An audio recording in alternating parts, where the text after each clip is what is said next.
तो दोस्तों आज हम लोग पढ़ेंगे 6th क्लास की ज्योग्राफी का चैप्टर 7 हमारा देश भारत। भारत एक बहुत बड़े भौगोलिक विस्तार वाला देश है। उत्तर में यह हिमालय के ऊंचे शिखरों से घिरा है, पश्चिम में अरब सागर, पूर्व में बंगाल की खाड़ी तथा दक्षिण में हिंद महासागर भारतीय प्रायद्वीप के तटों पर लहराते हैं।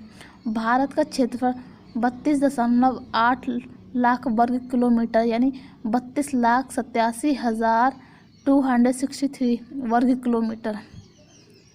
उत्तर में कश्मीर से लेकर दक्षिण में कन्याकुमारी तक इसका विस्तार लगभग 3200 किलोमीटर तथा पूर्व में अरुणाचल प्रदेश से लेकर पश्चिम में कच्छ तक इसका विस्तार लगभग 2900 किलोमीटर तक है। ऊंचे ऊंचे पर्वत, भारतीय महामरुस्थल, उत्तरी मैदान, आसमान, पठारी सतह, तटीय भाग एवं द्वीप समूह स्थल रूपों की विभिन्नता को दर्शाते हैं। यहाँ जलवायु, वनस्पति, वन्य जीवों के साथ साथ भाषा एवं संस्कृति में भी बहुत भिन्नता है। इस भिन्नता में भी हम एकता को पाते हैं जो हमारी परंपराओं में दिखती है। यही कारण है कि हम एक राष्ट्र में बंधे हैं। वर्ष 2011 से अब तक भारत की आबादी 120 करोड़ से अधिक हो चुकी है। यह चीन के बाद विश्व का दूसरा सबसे अधिक जनसंख्या वाला देश है। स्थिति: भारत उत्तरी गोलार्ध में स्थित है। कर्क रेखा 23.5 डिग्री उत्तर देश के लगभग मध्य भाग से होकर गुजरती है। दक्षिण से उत्तर की ओर भारत की मुख्य भूमि का विस्तार 8 डिग्री 4 मिनट उत्तर तथा 37 डिग्री 6 मिनट उत्तर अक्षांशों के बीच है। पश्चिम से लेकर पूर्व तक भारत का विस्तार 68 डिग्री 7 मिनट पूर्व तथा 97 डिग्री 25 मिनट पूर्व देशांतरों के बीच है। अगर हम विश्व को पूर्वी एवं पश्चिमी गोलार्धों में बांटते हैं तो भारत की स्थिति किस गोलार्ध में? भारत की स्थिति उत्तरी गोलार्ध में। बहुत बड़े देशांतरी विस्तार लगभग 29 डिग्री के कारण यहाँ के दो छोर पर स्थित स्थानों के स्थानीय समय में बहुत अधिक अंतर हो सकता है। इस तरह की दूरी पर स्थित दो स्थानों के बीच समय का अंतर लगभग दो घंटे का होगा। जैसा कि आपने पहले पढ़ा है कि प्रत्येक 1 डिग्री देशांतर के लिए स्थलीय समय में 4 मिनट का अंतर होता है। पश्चिम में गुजरात की अपेक्षा पूर्व के अरुणाचल प्रदेश में सूर्योदय लगभग 2 घंटे पहले होता है कि 82.5 डिग्री पूर्व देशांतर के स्थानीय समय को भारत का मानक समय माना जाता है। इसे याम्योत्तर को भारत का मानक याम्योत्तर भी कहते हैं। भारत के पड़ोसी देश: 7 देशों की स्थलीय सीमाएं इसकी सीमाओं से जुड़ी हैं। अफगानिस्तान, पाकिस्तान, भारत, बंगाल की खाड़ी, ये सब है।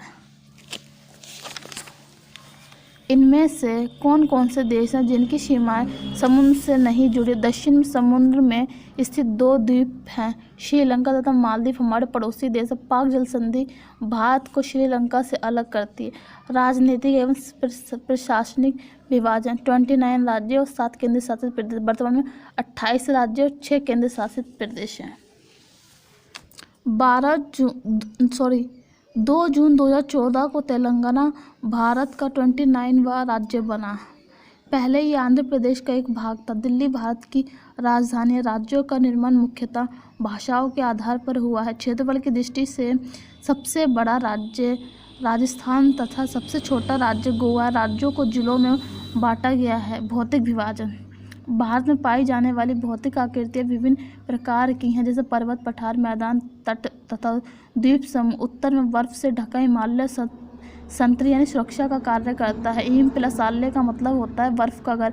हिमालय पर्वत को 3 मुख्य समानांतर श्रृंखलाओं में बांटा जाता है। सबसे उत्तर में स्थित श्रृंखला को बृहत हिमालय या हिमाद्री कहते हैं। इसी श्रृंखला में विश्व की सबसे ऊंची शिखर है मध्य हिमालय हिमाचल हिमाद्री के दक्षिण में स्थित है। बहुत से लोकप्रिय पहाड़ी स्थान यहाँ स्थित है। 5 पहाड़ी स्थानों के नाम का पता लगे। शिवालिक सबसे दक्षिण में स्थित श्रृंखला हिमालय के दक्षिण में भारत का उत्तरी मैदान स्थित है। यह मैदान समतल तथा सपाट है। यह मैदान सिंधु, गंगा, ब्रह्मपुत्र तथा इनकी सहायक नदियों के द्वारा लाए गए जलोढ़ निक्षेपों से बने हैं। नदियों के ये मैदान कृषि के लिए उपजाऊ भूमि प्रदान करते हैं। यही कारण है कि इन मैदानों में जनसंख्या अधिक है। भारत के पश्चिमी भाग में भारतीय महामरुस्थल स्थित है। ये शुष्क, गर्म तथा रेतीला स्थल है। यहाँ वनस्पति की मात्रा बहुत कम है। उत्तरी मैदानों के दक्षिण में प्रायद्वीपीय पठार स्थित है। इसकी आकृति त्रिभुजाकार है। इसका धरातल काफ़ी ऊंचा नीचा है। इस क्षेत्र में बहुत सी पहाड़ी श्रृंखलाएं तथा घाटियां स्थित है। इसके उत्तर पश्चिम में अरावली श्रृंखला स्थित है, जो विश्व की सबसे पुरानी श्रृंखला है। विंध्य एवं सतपुड़ा भी महत्वपूर्ण श्रृंखलाएं। इन श्रृंखलाओं से होकर नर्मदा तथा तापी नदियां बहती हैं। ये पश्चिम की तरफ बहने वाली नदियां हैं जो अरब सागर में गिरती हैं। इस पठार के पश्चिम में पश्चिमी घाट या सह्याद्री तथा पूर्व में पूर्वी घाट स्थित है। पश्चिमी घाट का विस्तार एक समान रूप में है, जबकि पूर्वी घाट बीच बीच में